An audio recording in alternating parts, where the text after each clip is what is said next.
A warm welcome to all our viewers. I'm your host Pratiksha Mishra and you're watching another episode of South Asia Focus. Let's begin the show. In a significant move aimed at boosting domestic demand and providing relief to both consumers and businesses, India has announced sweeping tax reforms under the goods and services tax regime. The revised GST structure simplifies taxation across a wide range of goods and services, aiming to reduce input cost, enhance consumption, and address prevailing economic headwinds. Our reports take a closer look at the key changes and their potential implications across sectors. Take a look. India is taking bold steps to strengthen its economy and support consumers and businesses in a challenging global environment. The government has introduced sweeping reforms to the Goods and Services Tax or GST, slashing rates on hundreds of essential goods and simplifying the tax structure. These changes aim to drive domestic demand, encourage investment, and make doing business easier across the country. This reform is not just on rationalizing rates. It's also on structural reforms. It's also on ease of living, so that businesses can do their business of working together with the GST with a great ease. So we have corrected inverted duty structure problems. We've resolved classification related issues, and we've ensured that there will be stability and predictability about the GST. Rate rationalization, of course. We've reduced the slabs. There shall be only 2 slabs, and we are addressing also the issues of compensation cess. The recent reduction in GST rates on key construction materials is expected to significantly lower overall building costs, making homes more affordable for buyers.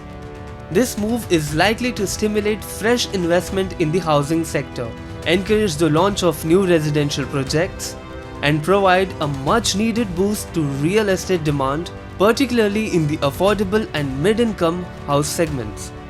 Lower input costs will not reduce the financial burden on developers, but also improve project viability and profitability, enabling them to pass on cost benefits to end users. The health sector has also welcomed the reforms, highlighting how reduced GST rates and structural changes will lower costs for both healthcare providers and patients, improving accessibility.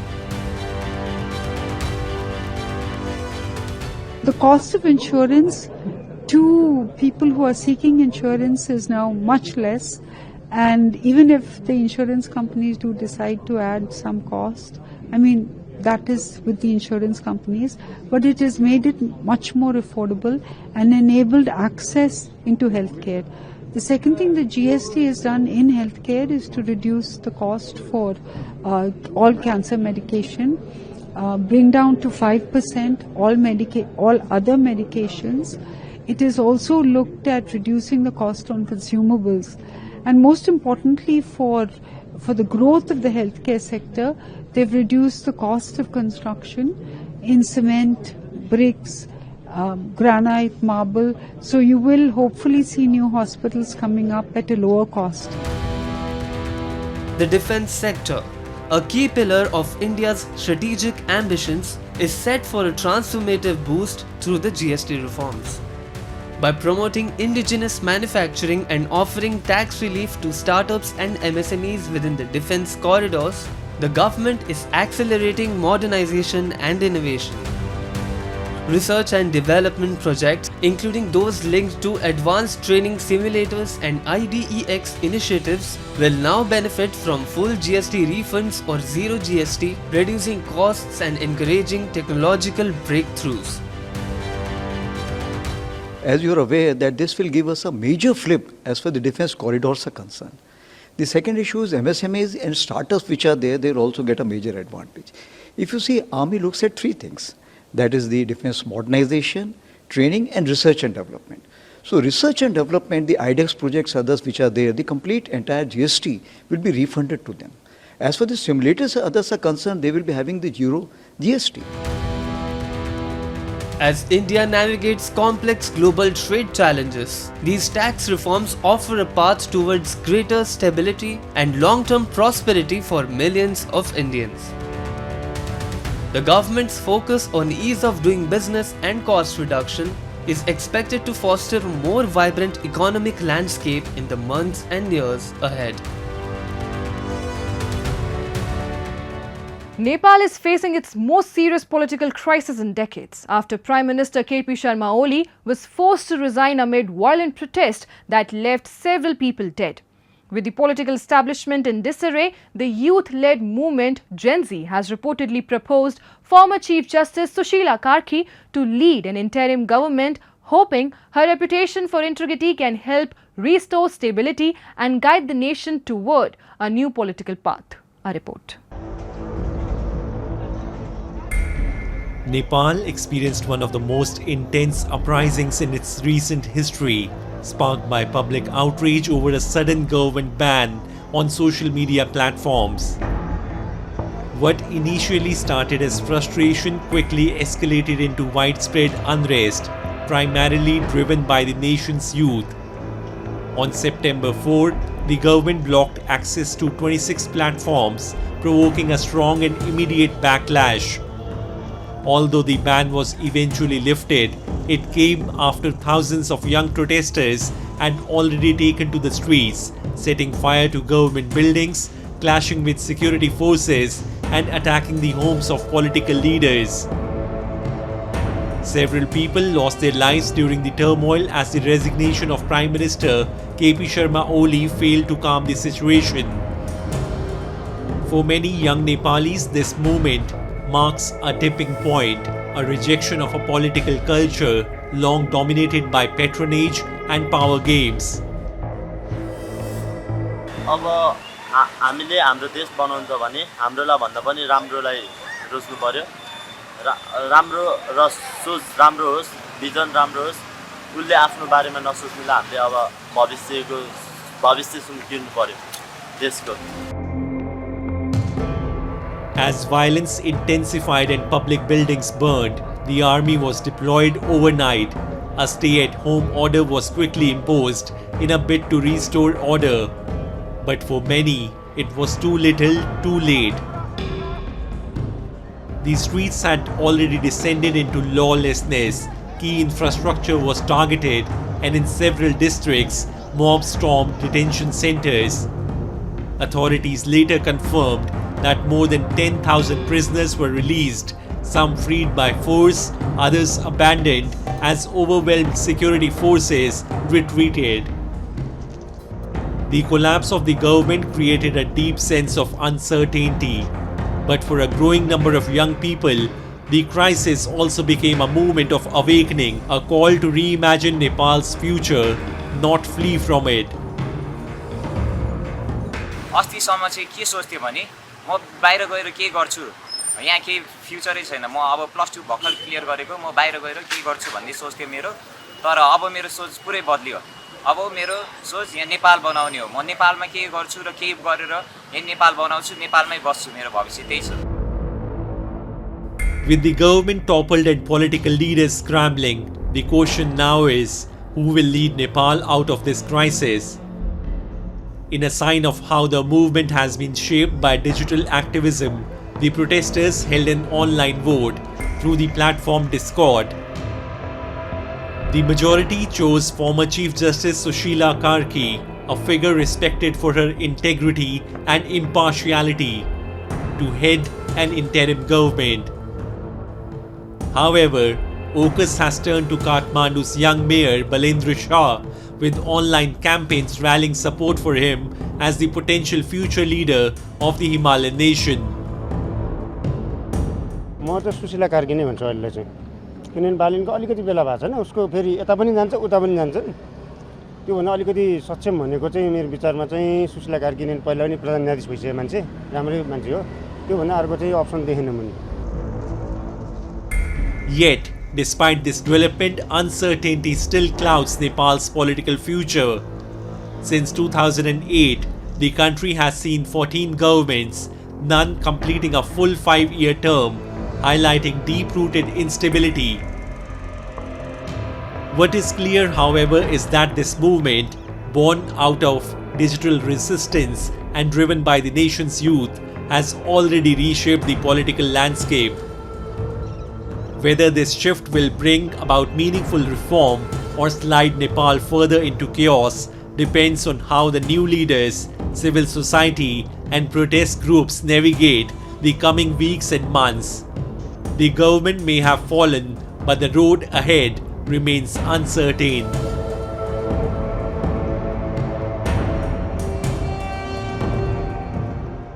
Time now for Asia This Week, the stories from across the continent.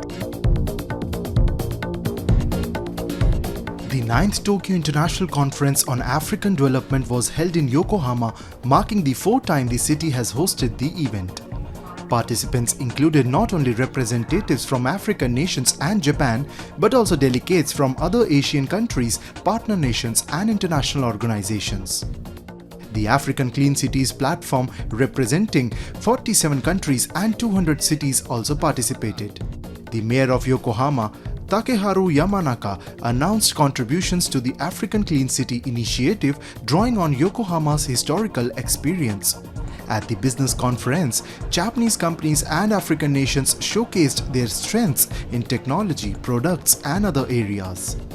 Through years of effort, Yokohama has built a clean and comfortable city, serving as an ideal model for the future of African societies. Iran and the UN nuclear watchdog have agreed to resume cooperation, Iranian Foreign Minister Abbas Araghchi said on September 9, warning that any move to reimpose UN sanctions would halt the practical steps set out in the deal.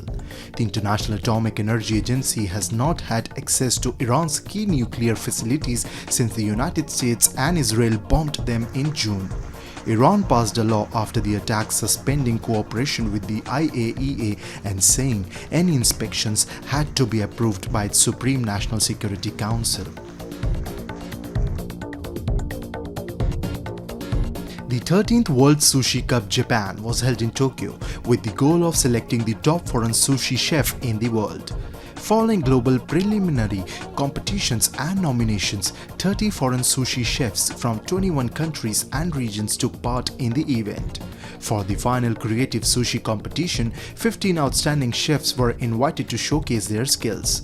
From there, 15 outstanding chefs were selected to compete in the final round of the creative sushi competition. In this creative sushi competition, the key focus is on demonstrating proper sushi making skills along with originality and creativity. Throughout the long history of the Sushi Cup, numerous lectures have been conducted by Japanese experts worldwide to promote correct techniques in handling raw fish and preparing sushi rice. The top title was awarded to Eri Zapaneka from Lithuania. Not only the winner, but also the participating foreign chefs will serve as sushi ambassadors in their respective countries. Their activities will help promote the spread of traditional sushi culture and increase the demand for raw fish and sushi ingredients. During a state visit to India, Mauritius PM Navin Chandra Ramgoolam and PM Narendra Modi reaffirmed strong bilateral ties, highlighting that India and Mauritius are not just partners but a family. The leaders met in Varanasi, signed multiple agreements and reviewed strategic cooperation under the Enhanced Strategic Partnership Framework. Mauritius remains key to India's neighbourhood first and Mahasagar vision. Historical ties, shared culture, and growing maritime, trade, and regional security cooperation continue to deepen the long-standing India-Mauritius relationship. Take a look. India and Mauritius continue to reinforce their historic relationship with a fresh wave of cooperation across sectors. From infrastructure development and maritime security to technological innovation and community-based initiatives, the two countries are reaffirming their long-standing bond.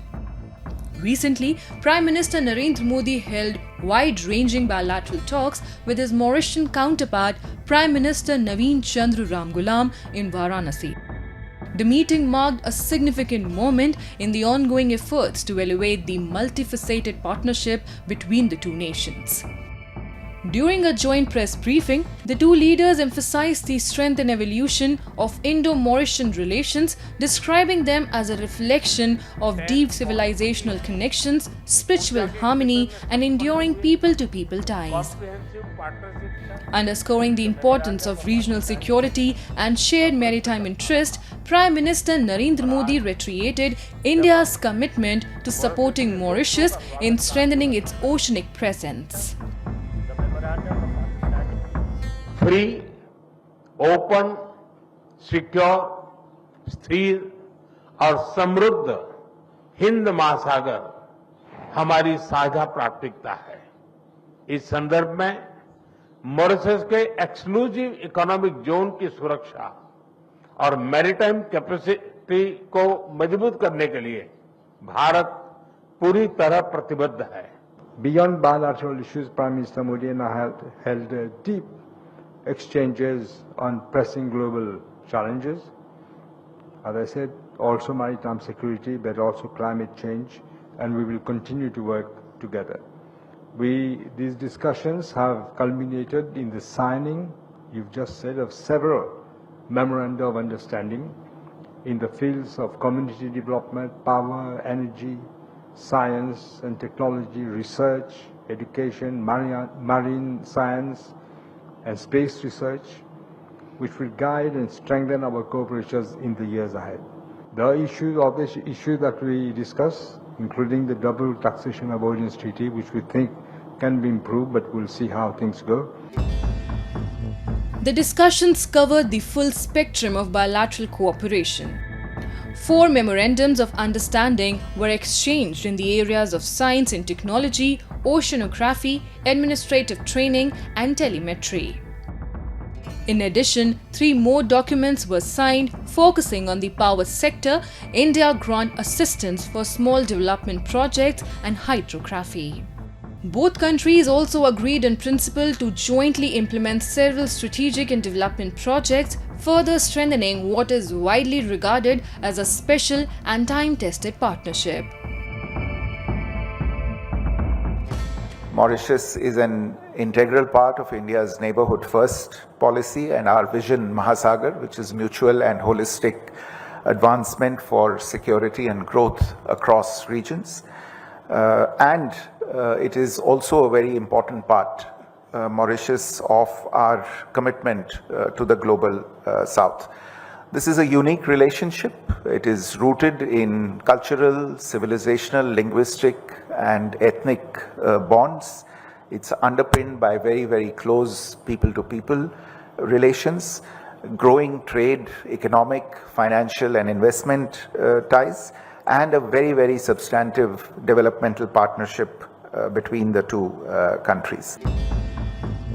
As India and Mauritius chart the next chapter of their enduring partnership, the recent engagements reflect not only mutual trust but also a shared vision for regional peace, prosperity, and sustainable development. Rooted in deep historical ties and strengthened by growing strategic cooperation, the relationship continues to evolve, setting a benchmark for South-South collaboration. Tucked away in Kolkata's northern lanes, Kumartulli is a neighborhood where art comes alive. For generations, its potters have shaped more than clay. They have shaped culture. Here, artisans breathe life into idols that travel from Bengal to the world. In the rhythm of their hands and the scent of wet clay lies the soul of tradition. Step into these alleys and you'll find the birthplace of gods and the heart of Bengal's artistry. With every touch of clay, divinity awakens. Eyes open, forms rise, and gods are born through the artisan's timeless hands. Welcome to Kumartulli, a historic quarter in the heart of Kolkata where centuries-old artistry still thrives. For generations, this vibrant potter's hub has been the sacred birthplace of idols, especially of goddess Durga, worshipped not only across India but around the world. West Bengal में दुर्गा पूजा ही होता है जो सबसे बड़ा पूजा जो कहते हैं। हाल ही में हेरिटेज भी घोषित हुआ है। यहाँ जो आइडल होता है ये फेमस है सबसे ज़्यादा स्टूडियो में। कुमारटुली में जो दुर्गा मूर्ति है या कोई भी मूर्ति बहुत फेमस है।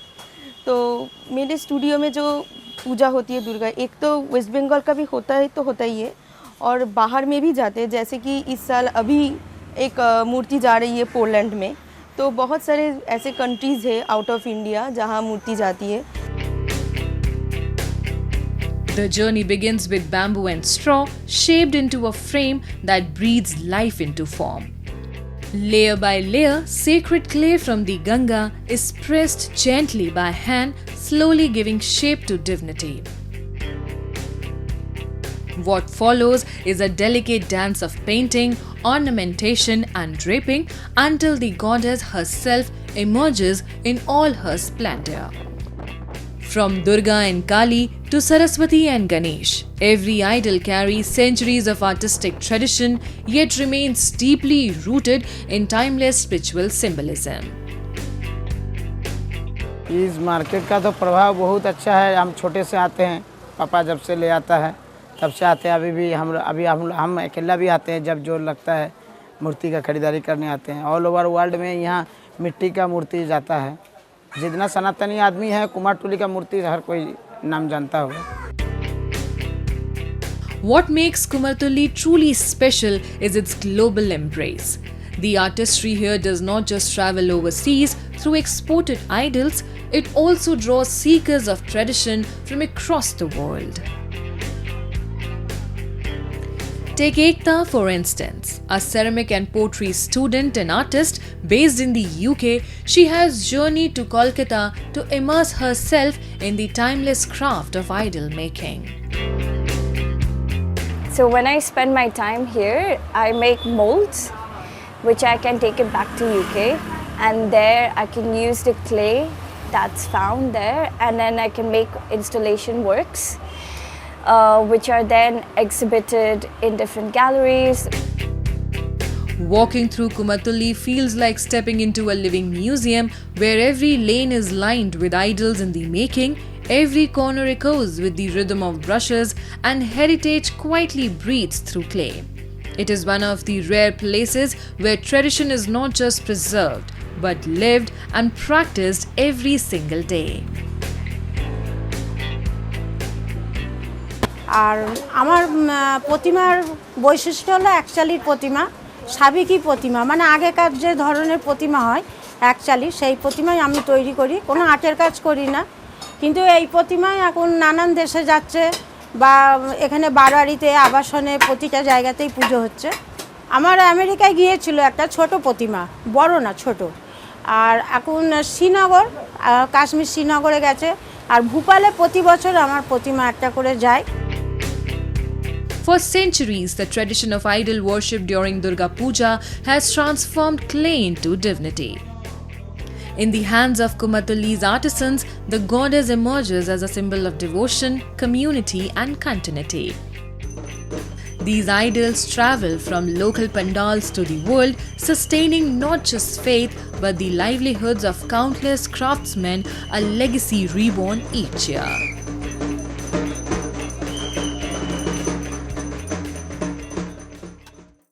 From narrow lanes to global stages, Kumartuli's art knows no borders.